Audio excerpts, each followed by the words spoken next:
Today, I want to address a topic that has been the subject of a much speculation and debate: our real estate market. It seems that every time we turn on the news or scroll through social media, we are bombarded with headlines predicting doom and gloom for the housing market. From bubbles to crashes, these negative narratives are not only pervasive, but also highly influential.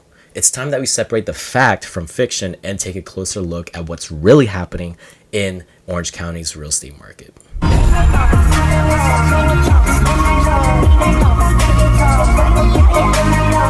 Negativity sells. The overabundant doom and gloom real estate headlines obtain a lot of attention.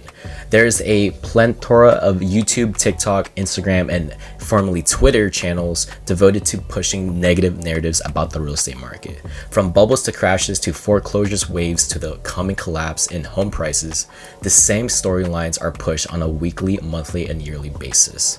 These channels rack up hundreds of thousands of views, steering countless consumers in the wrong direction for years now. These lack any economic credentials, and they have been preying on everyone who has been unable to or missed their opportunity to purchase over the years. Many would-be first-time homebuyers have been rooting for a collapse in the housing so that they too can finally obtain their piece of the American dream.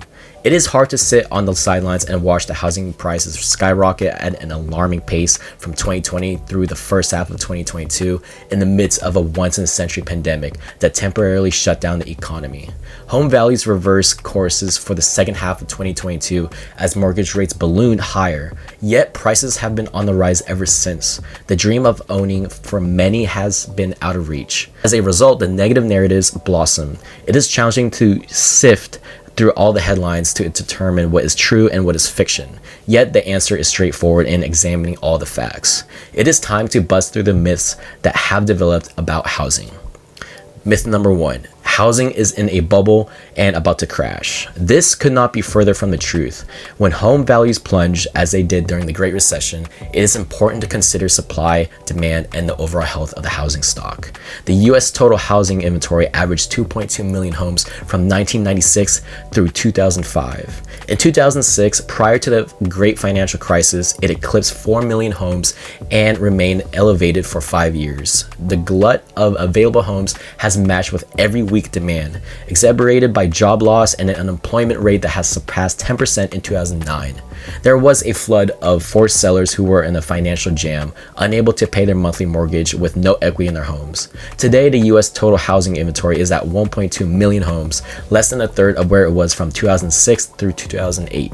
And today's housing stock, all of U.S. homeowners combined, has been built on a strong credit, great jobs, low fixed payments, and an excellent hedge against inflation and rising rents, record tappable equity, and record equity rich, over 60% equity in a home. Leading up to the Great Recession, the housing stock was made up of homeowners who purchased with very little or no down payments, low credit scores, subprime loans, pick-up payment plans, teaser rate adjustable mortgages, fraudulent lending, and a flood of cash-out refinances. Today's chronically low inventory is matched up against weak demand, a much better balance than the bubble years of the Great Financial Crisis. Myth number 2. Housing inventory is just as bad as last year. Economists and housing analysts consistently point out the lack of available homes to purchase, a depleted inventory with no hope of turning around. While it is true that there is a definitive scarcity of supply, a trend has emerged that sets the housing market apart from last year.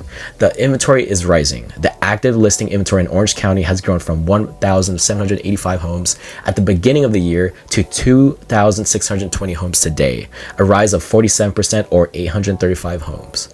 It is at its highest level since December 2020. Last year, it was at 2,100 homes, which is 430 fewer homes or 16% less. It is still far from the inventory levels before the pandemic. The 3-year average before COVID happened, there were 6,000 homes at the end of May. That is 143% higher, or almost 4,000 extra for sale signs. Yet the 3-year average before COVID was at 1.8 million, which is 52% higher, or an extra 640,000 homes. Nonetheless, the housing inventory is moving to the right direction. There are finally more homes for buyers to choose from, a step in the right direction for a housing market desperate to receive a fresh supply. Myth number 3, when rates drop, prices will drop. Currently, the high mortgage rate environment is preventing many homeowners from selling. They are enjoying their low fixed rate monthly mortgage payments. According to the Federal National Mortgage Database, 84% of all homeowners in California are locked in with a mortgage rate at or below 5%. As rates drop, it will entice more homeowners to sell their homes when the difference between their underlying mortgage rate and the rate of the day narrows. The thinking is that more sellers means the inventory of available homes will rise, ultimately leading to the oversupply of homes. The trouble with the argument is that when rates drop, buyers' purchasing power improves dramatically. Lower rates allow buyers to look at larger homes. For example, if a buyer desires a $5,000 per month principal and interest payment with 20% down, last October when rates were at 8%, they were looking at an $851,000 home. Today, with rates close to 7%, it improves to a $940,000 home. When rates fall, it will open up a floodgate of demand and pent-up potential buyers who have been waiting on the sideline to purchase due to affordability constraints. With a drop in rates, the increase in demand will outpace the improvement in the number of homeowners willing to sell. Many will still opt to stay out and continue to enjoy their fixed low rates. Myth number 4, with unemployment rising, there will be a lot more foreclosures. The unemployment rate has risen from a 50-year low of 3.4% in April 2023 to 3.9% in April this year. Yet 3.9% is still a historically low rate. Even if unemployment were to continue to rise, it has been a long way to go until it is problematic. From 1996 to 2006, it averaged almost 5%. That was before the start of the Great Recession, when the economy was just chugging along. The foreclosure wave back then was built on easy credit, little to no down payments, and just about anyone could get a loan regardless of their ability to make their monthly obligation. When the housing market turned, many homeowners were underwater immediately with negative equity. October 2008, there were 1,300 closed foreclosures and short sales in Orange County, which is 78% of closed sales. In April of this year, there were almost 2,000 total closed sales, yet only 1 was a foreclosure, and 3 were short sales, which is almost 2.2% of all sales. It prevented an excessive risk-taking on Wall Street and provided common sense protections for consumers in obtaining a loan. The Orange County housing stock is strong and resilient, able to endure economic swings, including 2022's largest increase in rates since the 1980s. In conclusion for this video, which I've talked about, it's crucial to ignore the pervasive myths and negative narratives surrounding the housing market and instead focus on the facts and data. The numbers don't lie. While the active listing inventory has increased and demand has decreased slightly, the market remains resilient and balanced. Homeowners are staying put due to low fixed mortgage rates, and fewer new sellers are entering the market compared to pre-pandemic years.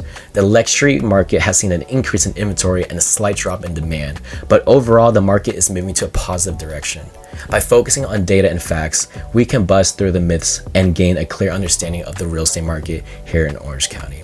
And that's it for you guys today in this video. If you guys do find this video super informative, please hit that like button below. And if you guys are new to this channel, please hit that red subscribe button. It would mean so much to me and help anyone that's looking to move to Orange County, whether buying, selling, relocating, or investing, to get a more understanding of our local market here in Orange County. Again, as your Orange County real estate agent, Johnny Kim, if you guys have any questions, please let me know in the comments down below. And you don't hesitate to reach out to me. My email, my number will be in the description and on the screen right here.